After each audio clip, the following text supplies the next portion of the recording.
Hi y'all, it's Susie. Welcome to my craft room, actually my dining room again today. As you can see, I have made a mess. I was trying to set up my tripod to show you how to make gesso, and I promptly dropped my phone in this and it went everywhere, and so I got it all fixed up, set my tripod up, and then it fell and went in this one, and so it's kind of everywhere. So the measurements are going to be about instead of for sure. Okay, so um, gesso. What is gesso used for? Gesso gives texture to paper or canvas.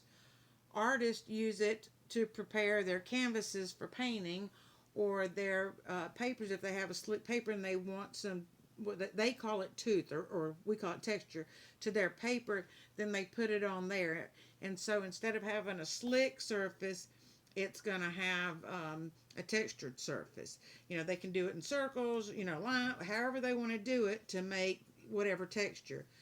We just kind of use it to brush on. We're going to use clear gesso, like to coat our magazine pages with, to take the shine off. That's going to be one of the ways we get rid of the shine. And then we'll use white gesso to just kind of color over, like maybe parts of our magazine pages, or tone down some pages that are too bright. Maybe we get a paper pack that we don't necessarily like the paper. Well, we can kind of use gesso, or you could just use white acrylic paint. But I just want to show you the gesso because you're going to hear a lot of people talking about gesso. So I want to show you how to make it very inexpensively at home. I looked up on uh, Michael's and Joann's websites to see how much gesso is right now, and an 8-ounce bottle at Joann's is $8.99 on sale. Regularly $14.99. They also have a coupon that you can save 20% off your total purchase of, and it does include the sale items, which so that would make that price $6.19 for 8 ounces. This is an 8-ounce bottle. Let me see if I can show it to you a little bit better. There we go. All right, so that's an 8-ounce bottle. That's a lot of $14.99 is a lot of money if you're not using a coupon or getting it on sale. And right now, Michael's had, oh, and let me say this, at Joann's, that was for the Liquitex brand. At Michael's, they have folk art gesso right now for $5.99 for 8 ounces. Now that's not supposedly as good a quality as the Liquitex, and the Liquitex at Michael's is $14.99 for 8 ounces. So as you can see, gesso is pretty expensive, and it's very easy to make. So today I'm going to show you how to make gesso. Um, you may want to wear an apron or some old clothes when you do this if you're a messy crafter. So what I have here is 1 part glue. This is, just, any kind of white Elmer's glue, Aleene's tacky glue, the glue we made. It doesn't matter, just white glue. So I have that, and then we have 2 to 3 parts of water. This is going to be 1 part glue, 2 to 3 parts of water, 3 parts of cornstarch, and then 3 parts of baking soda. So that's what we have going on here. Let me move those. So that's the cornstarch. No, Blitz, sit down. Um, that's cornstarch and the baking soda. So we're going to mix this together to make our gesso. Now we're going to save the water because we only want to use enough water to make something kind of on the um, liquidity of, say, an acrylic paint. So we're going to go ahead and put our cornstarch in. I brought a little whisk, and I'm going to move the camera as soon as I move these little bowls and stuff out of the way. So I have the cornstarch in, and I'm going to put the uh, baking soda in. Now, instead of the cornstarch and baking soda, I saw a video where I believe it was Pam at the Paper Outpost used baby powder instead. I have never tried the baby powder, but I'm going to. Anyway, I'm just kind of, blending those two dry ingredients together. I think that comes from, my cooking days. But anyway, you want to kind of mix those together. And now we're going to add our glue. And I did put my glue in my bowl a little bit earlier, so it's a little bit dried out. So we might have to use a little more water than what I would have if I would have just gotten this right out of the bottle. I forgot to set my homemade glue out, and it was cold, and I wasn't sure how this would work with cold glue. I've never used cold glue, so I just grabbed some Aleene's, and I'm going to kind of mix this up a little bit because we want to see how much water we're going to need. I thought I'd move that, and I didn't. Uh-oh, please don't dive bomb again. Okay, so that's going to be kind of pasty. Let's just add a little bit of water. It wasn't quite half, well, maybe half. So I added about half the water. And let's try to get this moving around a little bit. I've been playing with some dyes today, like dye like you color with. And I'm really excited to bring y'all some test results of that. The struggle has been real. I've been trying different things, and I've got really funky hands, but I think y'all are going to be real excited. And if my theory works, that I think we may be able to save even more money on some other stuff. This is definitely too firm. I'm going to have to add more water. I added probably about half of what was left. So I'd say this is probably maybe a little more than 2 parts water. But now remember, my glue was a little more dry than it should have been. I should have waited till right before time to do this. This is still going to be too thick. And of course, you don't want it lumpy. You know, you want to get any lumps out. So mix it, you know, as good as you need to get the lumps out. It doesn't take much or take long, especially if you're using a whisk. If you're using a spoon, of course, it's going to take a little longer. There's some dry in that whisk. Let me try to beat that out a little bit. I don't want it showing up here at the last minute trying to join the club and then not be mixed in. All right. Don't you like my official tools? Our fingers can be the most valuable tools that we have. Okay, we're just going to call that good. And I'm going to go ahead and pour some more water in here. And of course, when I had my catastrophes with my phone, some of the water spilled. So like I said, it's about 1 part glue. And well, the glue is definitely 1 part because I didn't spill it or knock anything in it. So it that is a true measurement. But on the water, which would be 2 to 3 parts, and then the 3 parts of cornstarch and the 3 parts of baking soda, that's kind of about, because I did kind of spill those a little bit. But it's going to come out with the result that's going to be just fine. A lot of times I don't even measure. I'm actually giving you measurements on a lot of things because everybody always asks for measurements, whether it be, you know, something that you're mixing up or something, you know, that you're, like a journal you're making. What's the size? What size is your paper? What size did you cut that? And a lot of times we don't even know what sizes. We just do it. I just add a little more water. It's still a little bit thick. Like I said, I want it to be about the texture of some acrylic paint. Oops, I just slung water everywhere. I am really making a mess today. I'm telling you, the struggle has been real. I've really made a mess of my kitchen. Of course, I made a mess in here, but you know what? It's a fun mess, and I love trying to bring things together for you to show you how wonderful that you can do things on a tiny, tiny budget. You know, all this stuff is stuff that you probably have in your house. I mean, we cook with cornstarch, we use baking soda in our cooking and baking, and you know, you're going to have the glue. If you make the glue or buy the glue, however you get the glue. Oh, that's getting pretty good. Still a little thick. I'm going to put just a little bit more water in there.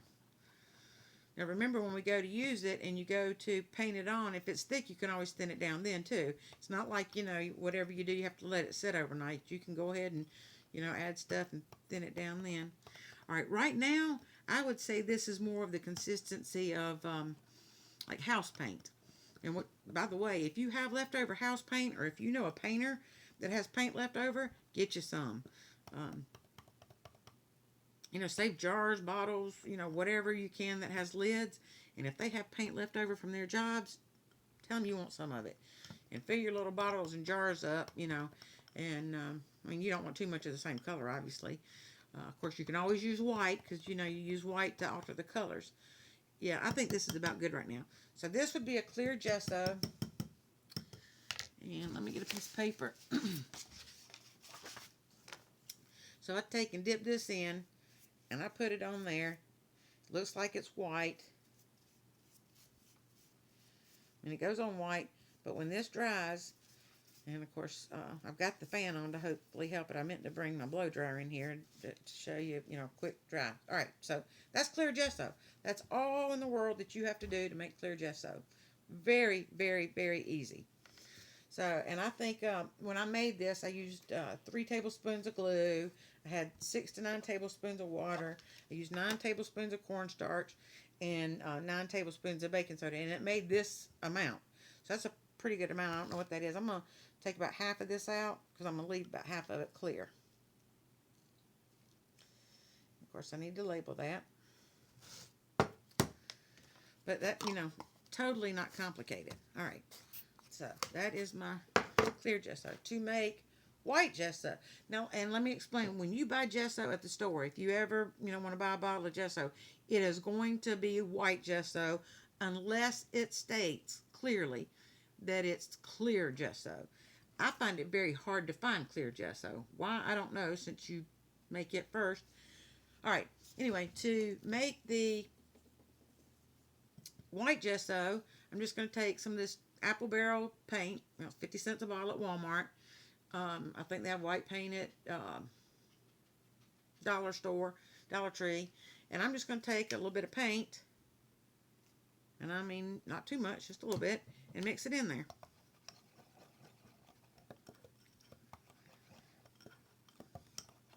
Oh yeah, that's more than enough. Okay. And I don't know how much that is. If I was measuring, I might say, tablespoon or 2. I don't know. It's not much. All right. I'm grabbing another piece of colored paper here. All right. That should dry clear. Just so you see that I'm not mixing these up. I got a fresh brush. There's the one I used to start. Can you see that? Yeah, one I start with. And this is a clean one. So now I'm going to take this one. It's got a little bit of white paint in it. And I'm going to paint it on here. It goes on white just like the other one.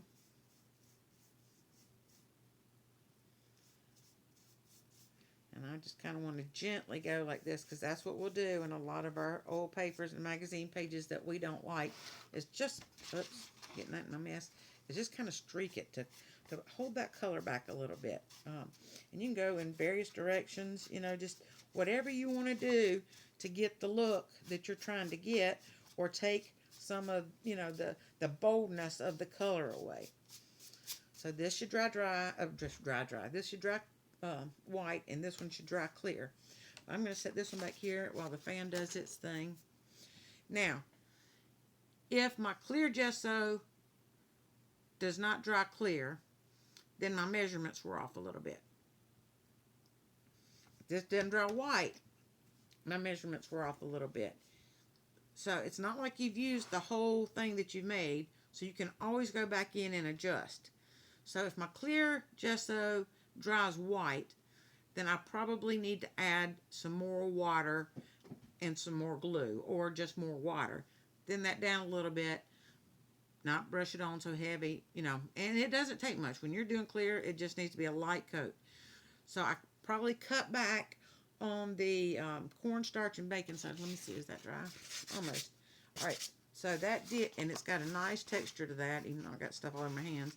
It's got a great texture, so the texture's almost spot on. I would add a little more water to this, probably because my glue, was a little drier than it should have been. I might cut back a little bit on the cornstarch and baking soda. As I said, because I spilt stuff, these were kind of approximates. But we're not far off on this. I think cutting back on the cornstarch and baking soda, maybe, and start with, say, 1 part glue, 1 part baking soda, 1 part cornstarch, and then add, 1 to 2 parts of water test it, see how it dries, and then adjust. If it's too white, add more liquids. Liquids meaning water and glue, or water or glue. If it's not white enough, then you might need to add paint. If your texture's not quite right, you might need to add a little more cornstarch or baking soda. So that's kind of where we get with that. And I've got it everywhere. And this one is pretty dry. Well, this part is dry because I put it on real lightly. So as you see, it left a white cast on that. It's kind of cutting back on the brightness of this paper so that it's just not bold. And then this is where I put it on heavier. This isn't quite dry yet. This is. And so that's how we use gesso. I would probably want to maybe put another little bit of acrylic white paint in this just to darken it up a little bit. I don't know if you could use other colors to make colored gesso. I've never tried it, but that is something I'm definitely going to write on my list because that is an interesting question. I'm gonna do that. Colored gesso, because that would be pretty interesting. But I don't know, if you went to coloring too much of it, then you'd have to worry about how to store it and having containers to store it all in. So anyway, that is how to make gesso. It is not hard whatsoever. It will work fine for what you're using it for.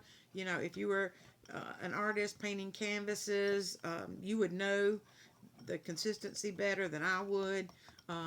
You would know more how to make adjustments than I do. But for the purposes of the junk journaling, this works beautifully. I do have gesso that I bought a big jug of it because my daughter was getting into painting and she needed to prep her canvases, and so I bought it for her. And so I have this great big jug. I don't even know if it's any good anymore, but I poured some of it up into a smaller container, and that's what, when I use gesso, that's what I use it out of. Plus I've made some to make sure that this recipe that I got some time ago works, and it does work. Like I said, I do want to try it with the baby powder. I think that would, if that works, then you wouldn't have to worry about the cornstarch and the baking soda because all the ingredients would be in the baby powder that you need. And I'm going to go back and look up that video, and I believe it was Pam with the Paper Outpost that did it. I didn't write that down. But that point, if you make it with that, the recipe that I got from her was a half a cup of the glue, a fourth cup of water, and a fourth cup of baby powder, which, seems to be a lot less than this, and would probably make the same amount. So I do want to try the baby powder, but I wanted to get you started. You don't need to make as much as I just made. Remember, I poured half of this out already. So you might want to start with, a tablespoon of the the cornstarch, a tablespoon of the baking soda, a tablespoon of glue, a tablespoon of water. Add a little bit more water if you need to. Then if you want your gesso white, add some paint. See what it looks like when it's dry. And this is dry now. It doesn't take but just a little bit of time. And that really, really looks nice. So, that our white gesso turned out really good. Our clear one needs to be thinned down some. It's just a little bit too white. So it's kind of all an experiment, and I'm showing you the good, the bad, what works, what doesn't work. I know, and I don't use clear gesso much, because usually if I'm gonna mute down a magazine page, I'm gonna do it with how I show you the other way, how we take things out of magazine pages and actually distress them with another thing. That's a whole nother video that we're gonna talk about. And then I use the white gesso to go over, the parts that need some attention. So really, I prefer the white, and I don't really use the clear that much. I do have it on hand, but I don't really use it. So I hope you enjoyed this. I hope you'll give it a go. Like I said, I think that Pam's method of the baby powder is much, much easier and takes a whole lot less ingredients. I just haven't tried it to know if it works. I do know this works, and so that's why I brought this to you today. I do have it on my list of things to try with the baby powder, so I'm pretty excited to do that. And I need to get this covered because it's starting to dry out. And this does dry out very, very quickly. So I'm going to move that out the way. I'm going to give you a sneak peek, I think. Oh, I've got such a mess. at what I've been working on today. I've been working, can't really see with that, can you? Let me try to get a wider background. All right, green ink, and I'm working all kind of different colors. And this was a new, actually, this was the new technique I learned. And I made some using the technique, and you use it like to spray on your pages, kind of to put a little color mist on them. Works great. But I thought, you know what, I want a darker green than that. So how do I do it? Well, I ended up coming up with that. And as you can see, that is much, much darker. And so I'm going to show you how I did that. I'm going to, tell you what worked, what didn't work. I've got all kind of little bottles over here that, I've tried different things. Because if this will work with the new method that I've just discovered, then I think on something else I'm going to be able to save you a ton of money doing it. So, without all that said, I'm going to call this a video, and I look forward to seeing y'all tomorrow. I think we got it made in the shade if the tree don't fall. So I'm really excited. I've got a big cleanup to do today, and I will see y'all tomorrow. Have a blessed evening. Bye-bye.